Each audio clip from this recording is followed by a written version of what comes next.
Hola familia, estamos en Elige tu Crítica, mi sección favorita del canal, ya lo sabéis. Suscribiros al canal, activar la campanita para que lleguen los vídeos antes que nadie al móvil, al ordenador, donde sea.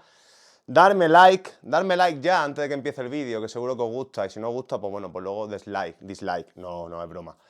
Y dejadme en comentarios qué Elige tu Crítica queréis que haga, que yo ya os digo, para mí la sección favoritísima, porque como ya sabéis, todos los que sois veteranos del canal, destripo películas a vuestra orden, a vuestra petición, y hoy me toca, en la red interna, mi queridísimo compañero Jorge Serrano me ha pedido que hable de El nombre de la rosa, película de 1986. Bueno, antes de nada, elige tu crítica, ya sabéis.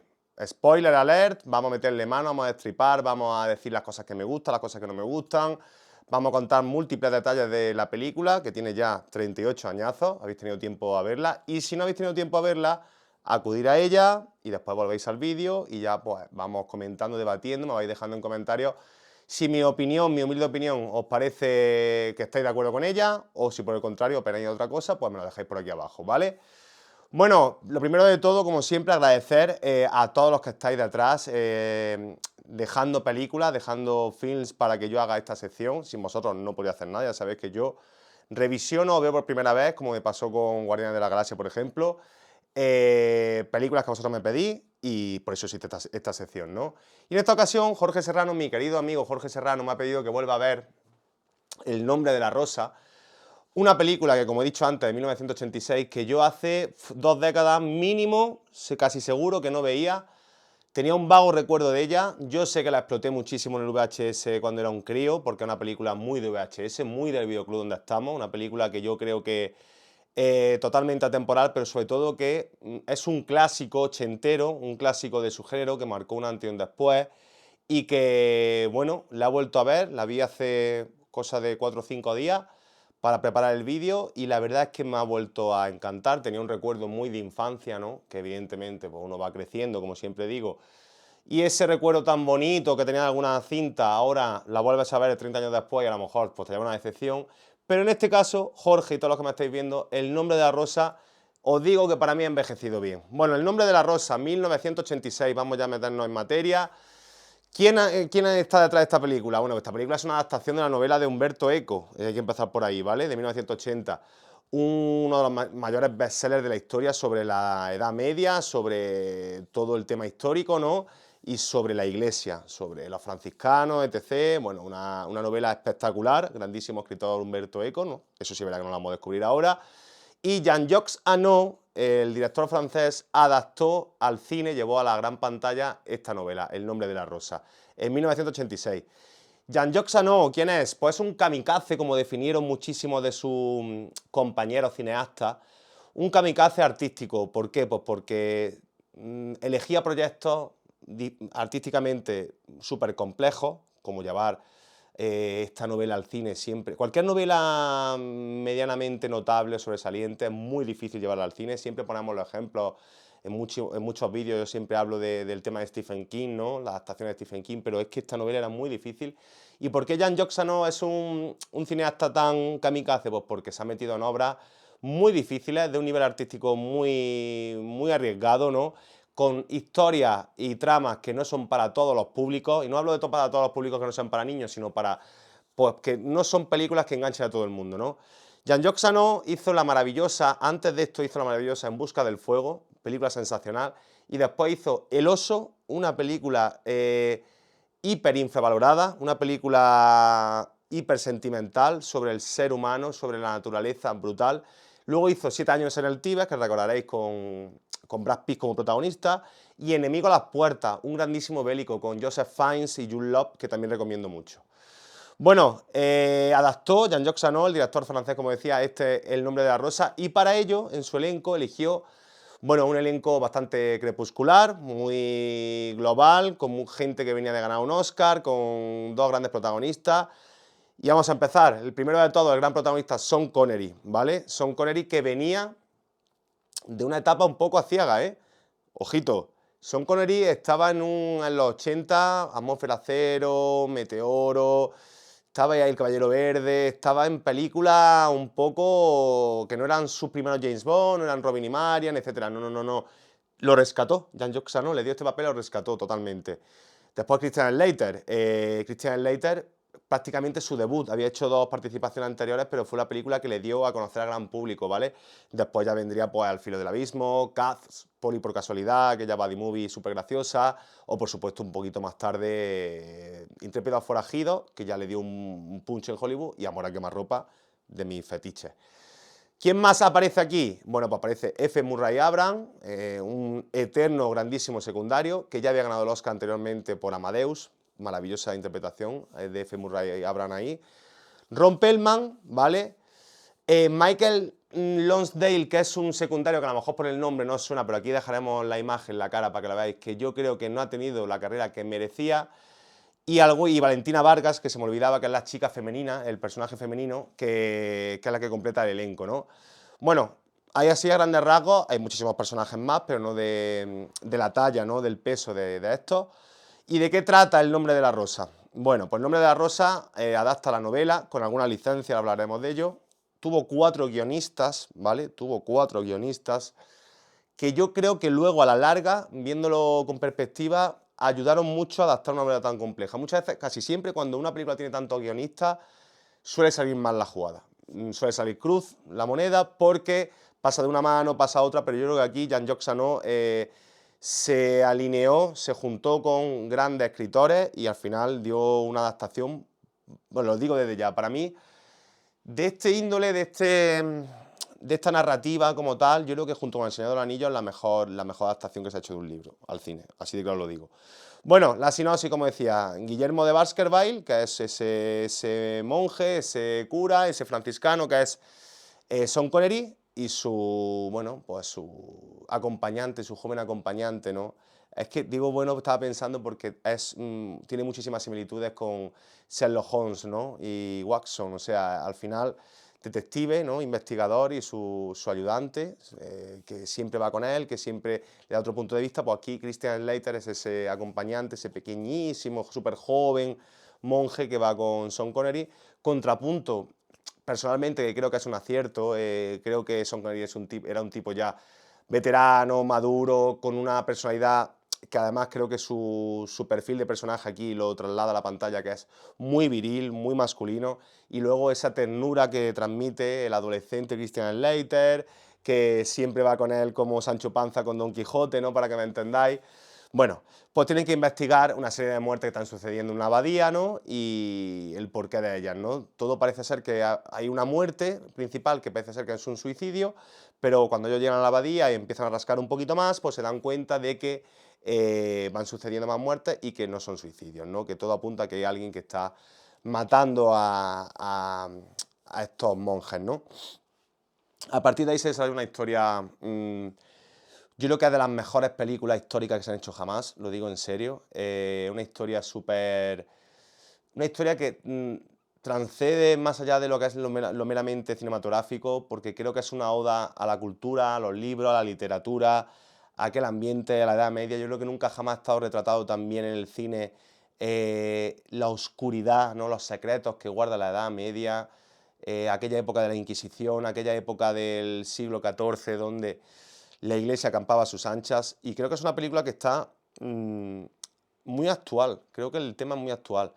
Creo que de las películas que habla sin tapujos y no defiende en absoluto, que creo que es una de las grandes habilidades, una de las cosas que me gustan de la película, no defiende en absoluto a la Iglesia. Al revés, te muestra, te pone sobre la mesa las miserias de la Iglesia, lo que hacían los cleros, lo que cómo adoctrinaban, ¿no? A sus discípulos, casi de una manera sectaria, ¿no? Esos dogmas, esa forma de vivir, esa sociedad oscura que había dentro de la abadía, de la iglesia, de las catedrales. O sea, me parece de verdad que es una película que está súper actual. ¿Por qué? Porque la historia sigue siendo, como decía, en la iglesia a día de hoy sigue habiendo muchísimos secretos oscuros y pocos se denuncian para lo que se deberían de denunciar. Por eso creo que es una película que es totalmente atemporal y que sigue teniendo mucho punch la historia, porque aunque tú estés trasladado y te metas Jean-Jacques Hano en la Edad Media, en aquel momento, en el siglo XIV, todo muy histórico, lo que es el punto de inflexión, lo que es el hilo conductor, está muy presente en el 2024 y creo que eso es muy importante. Cosas que me gustan, el diseño de producción. El diseño de producción, bueno, estuvo 5 años, desde el 89 hasta el 86. para que veáis lo loco que está artísticamente hablando Jean-Jacques Jeannot. Me parece un tipo, ¿quién está a 5 años? Pero ¿qué pasa? Que al ser una producción europea, que es alemana, no tenía los medios ni la ambición quizá en cuanto a lo visual que podía tener una película de los 80, mediados de los 80 de Hollywood, ¿vale? En absoluto. Jean-Jacques Jeannot nos quiere mostrar al mínimo detalle todo para que el espectador se introduzca dentro de la pantalla. Todo hablo de cómo nos enseñan las celdas, cómo nos enseñan la biblioteca, cómo nos enseñan el templarium, cómo nos enseñan las cúpulas, en cuanto a diseño de vestuario, el atrecho, ¿no? El propio vestuario que llevaban todos los monjes, los clérigos, la oscuridad en cuanto a la fotografía. Es un tipo que, en cuanto de verdad a puesta en escena, pocas películas, poquísimas películas, te trasladan a aquel momento. De verdad que lo digo en serio, siendo como es un thriller policial, es un thriller de investigación, es un thriller repleto de tintas de intriga, suspense, con la iglesia como trasfondo, con el misterio de la Edad Media como trasfondo, pero no deja de ser un thriller. Dos investigadores, Sean Connery y Christian Slater, que buscan un asesino. ¿Qué ocurre? Que esa puesta en escena de Jean-Jacques Jeannot es la que de verdad hace que la película trascienda con el paso del tiempo y se haya convertido en un auténtico clásico. Para mí una película, un icono absoluto de lo que es el cine de los 80, totalmente. Y eso se debe también al grupo humano que trabajó con él, ¿vale? Vamos a empezar por el más conocido, que es James Horner en la música. James Horner en cada asesinato, en cada momento, ayuda con su música a potenciar esa atmósfera y a que te sientas oprimido, ¿no? Cuando tú ves cómo van cayendo uno por uno los monjes, cuando tú ves esa... También ha ayudado mucho por la iluminación y la fotografía, esos contraluces, esos escondites, ¿no? Esos pasillos tan estrechos. La música de James Horner ahí te transporta allí, te da desasosiego, te produce tensión en el espectador, creo que es muy importante. Y luego un matrimonio que décadas después, lleva más de 30 años trabajando con Scorsese, que es Dante Ferretti y Francesca Lo Schiavo, italoamericanos. Dante Ferretti ha participado en obras como Casino o Hugo y Francesca Lo Schiavo en Shutter Island, Eras una vez en América, etc. Que eran lo del diseño artístico, ¿no? Cómo nos trasladan a esa abadía. La abadía parece que está reconstruida para los medios que tenían con una sutileza, una elegancia, un mimo brutal que, insisto, para mí es lo que de verdad le da punch a la historia. Con respecto al elenco, fijaros, bueno, Ron Perlman hace de ese deforme, ¿no? De ese deforme retrasado mental. F. Murray Abraham es el inquisidor, el malo de la película, por decirlo de alguna manera. Que, por cierto, un pequeño inciso con una anécdota, lo ha contado Jean-Jacques Jeannot más de una vez. Dice que preferiría trabajar 1000 veces con el oso, que aparece en la película El oso, que con F. Murray Abraham, que un tipo arrogante, superlativo, que dio muchísimos problemas, que llegaba vacilando como que yo tengo un Oscar y tú no, a Sean Connery, se enfrentó muchísimo con él. Y esa actitud tan prepotente, tan chulesca, tan negativa, la trasladó a la gran pantalla para hacer del villano de la película. Creo que lo borda. Pero ¿por qué he dicho lo de los personajes, me he detenido en Ron Perlman, F. Murray Abraham? Creo que, fijaros, qué gente más fea, qué gente casi con una cara casi simiesca, como el caso de Ron Perlman, eligió a gente fea, hay que decirlo así, porque en aquella época, en la Edad Media del siglo XIV, los problemas de higiene personal, los problemas de salud, llegar a los 25 años vivo era vamos, una locura, era una alegría. Llegar a los 20 sin que tuvieses problemas de alopecia, de que se te cayeran los dientes, de la piel cuarteada. O sea, eran así, físicamente eran tremendamente horribles. Y eligió actores que podían pues, dar esa impresión, ¿no? Creo que también es un acierto del casting, ¿no? Porque está el contrapunto, como decía antes, de Sean Connery, los buenos de la película, los protagonistas, los héroes. Sean Connery con ese perfil detectivesco, con ese perfil de... Sabemos que Sean Connery tiene una presencia británica pura y dura, muy potente, muy viril, como decía antes, muy macho de los 70 y los 80, es así. Y Christian Slater es la luz total de la película, junto con el personaje femenino, con Valeria Vargas. Fijaros la escena de sexo que tienen. Ni 9 semanas y media, ni fuego en el cuerpo, ni nada que hubiese en los 80. No por explícita, sino por pasional de verdad. Creo que es una escena que mucha gente criticó que no tenía que aparecer aquí. A mí me parece súper acertada. porque nos habla también de la lujuria que había en aquella época. El personaje de Valeria Vargas, el personaje femenino, es un personaje que está acosado constantemente, manoseado, que está, acosado por todo lo de la abadía. Y llega ese halo de luz, llega esa esperanza, llega ese chico nuevo, llega el que no está... es que Christian Slater está impecable. O sea, todo el resto del elenco están sucios, la ropa rota, como decía antes, desfigurados. Y Christian Slater parece que tiene esa luz que viene del cielo, súper blanquito, súper perfecto, el pelo bien cortado, todo maravilloso. Entonces Valeria Vargas se fija en él. Creo que ese punto de lujuria también es importante porque era algo, ese tabú, ¿no? Esos tabús que había en la iglesia en aquel momento, que se rompen ahí. A mí me parece que la escena encaja muy bien. Bueno, más cosas que de la película que me gustan y no me gustan. Ya entrando en terreno final, spoiler y tal. A mí personalmente creo que hay algo que es un pequeño agujero de guión, ¿no? Y es que fijaros que el final puede recordar mucho al Código Da Vinci, todos esos clichés, ¿no? De atenuar la tristeza en el espectador, que se modifica totalmente. Fijaros que se modifica del libro, ¿vale? En el libro no muere el inquisidor, no muere F. Murray Abraham, y la chica en la hoguera sale ardiendo. Aquí la chica se salva y sí muere el inquisidor. Final políticamente correcto, final para enganchar a la audiencia, para que una película triunfe, yo lo entiendo. Eso no termina de molestarme, ¿vale? Lo compro, de verdad que lo compro. Pero hay ciertas cosas como el tema de que Guillermo de Baskerville, Sean Connery, es la Wikipedia histórica, ¿no? Me explico. Si nosotros estamos viendo como espectadores la película y hay algún enigma, algún problema, algo que no sabemos cómo se va a resolver, en el momento que lleva un rato viendo que todo lo sabe, es el sabelotodo que todo lo sabe, Sean Connery, dices, bueno, no hay problema de guión. Si algo no sabemos, pues seguramente él va a saber cómo solucionarlo. Me parece muy redundante, ¿no? Vale que es un tipo súper sabio, vale que le han mandado ahí como investigador el mejor de aquella época para resolver los acertijos, el problema, las muertes, pero tampoco tenéis que vendérnoslo como si fuese la enciclopedia de todos los problemas de la Edad Media, no sé, eso me desconecta un poco. Luego es verdad que, a pesar de que hay debates filosóficos que presenta el libro, ¿no? Sobre esa lucha entre la fe, la esperanza, la iglesia y la vida terrenal, pasional, sexual, fuera de lo que es la iglesia, el tema teológico se olvidan un poco, lo dejan un poco de lado con respecto a la obra, a la novela como tal, pero creo que me parece interesante porque al final aquí no deja de ser, como decía antes, un thriller policíaco, una película de investigación de misterio que tienes que vender. Es muy complicado, muy complejo trasladar el libro a la gran pantalla y aunque lo dejase de lado y no tuviese toda la densidad de narrativa y subtramas que tenía la novela, es cierto que también es una película bastante densa.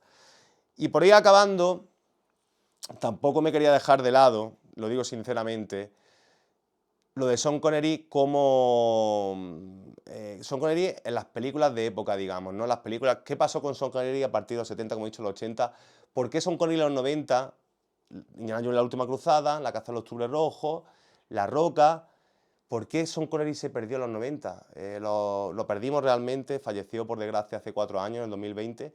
Pero ¿qué sucedió con Sean Connery? Quiero decir, lanzo una pregunta. ¿El Nombre de la Rosa es su última gran película hace 38 años?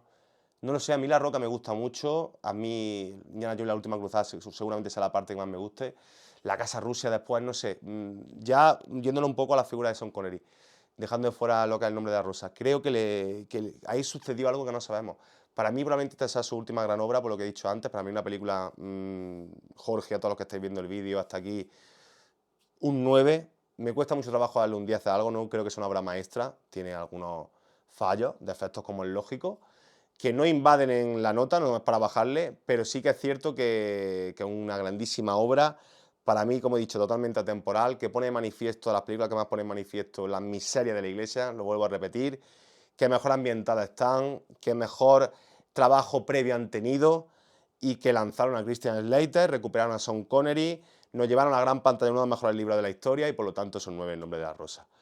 Bueno, familia, hasta aquí mi Elige tu Crítica de hoy. Espero que os sirva para volver a ver El Nombre de la Rosa, volver a verla, que seguramente os traslade a otra época de vuestra vida y vaya a disfrutarla sí o sí.